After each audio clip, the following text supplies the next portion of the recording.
Hi, hello, నమస్తే, ఆదాబ్ నమస్తే.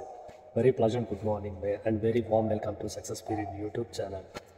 ఇవాళ టాపిక్ ఏంటంటే చాలామంది కొంతమంది మన బాగుపోయి బ్రదర్స్ మీకు వీడియోలు చాలా చూశాను. ఓకే, మీరు మా బాగుపోయి పంపిస్తున్నారు, ఆ వీడియోలు అప్లోడ్ చేస్తున్నారు, ఆ వీడియోలు పెడుతున్నారని నాకు తెలుసు. మా బాగుపోయి ఎందుకంటే చాలామంది కొత్త యూట్యూబర్లు బాగుపోయి మీరు ఆ వీడియోలు చేస్తున్నారు.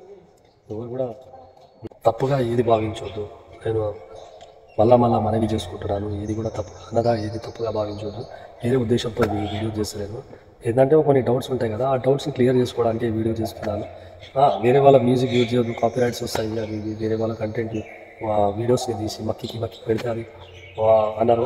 ఓకే, అది నేను వేరే వాళ్ళ వీడియోస్ మనం ఎలా పెట్టుకుంటామో వాళ్ళకి వ్యూవర్షిప్ అంతా మనకే వస్తుంది కదా, అందుగురించి అది చాలా తప్పు. It's okay.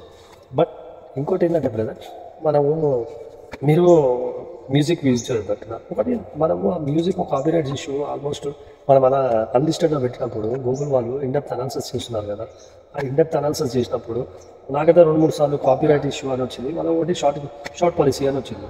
అప్పటికి ఇంకా పబ్లిక్లో చేయలేదు కాబట్టి ఆ వీడియోని డిలీట్ చేసేస్తున్నాను. అప్పుడు మనకు కాపీరైట్ ఇష్యూ అవి షార్ట్ పాలసీ వచ్చినప్పుడు వేరే వాళ్ళ మ్యూజిక్ ఇవి అని వాళ్ళు ఎప్పుడో ఇడిచేసి ఆ వీడియో మొత్తం ఇడిచేసి కొన్ని సంవత్సరాల తర్వాత 6 నెలల తర్వాత ఇది వచ్చేసి ఇది నా మ్యూజిక్ ఇది అంటే దాన్ని నువ్వు ఏదైనా ఇది చేసుకోవాలా కానీ నువ్వు మొత్తానికి బహిరంగంగా ఇడిచేసి మళ్ళీ దాన్ని నువ్వు నా కాపీరైట్ ఇష్యూ 6 నెలల తర్వాత ఎన్నో ఆశలు పెట్టు. అరే మ్యూజిక్ పెట్టినా మనకేమో మనం అన్లిస్టెడ్లో పెట్టి కాపీరైట్ ఇష్యూ అయితే రాలేదు, షార్ట్ పాలసీ ఇష్యూ కూడా రాలేదు.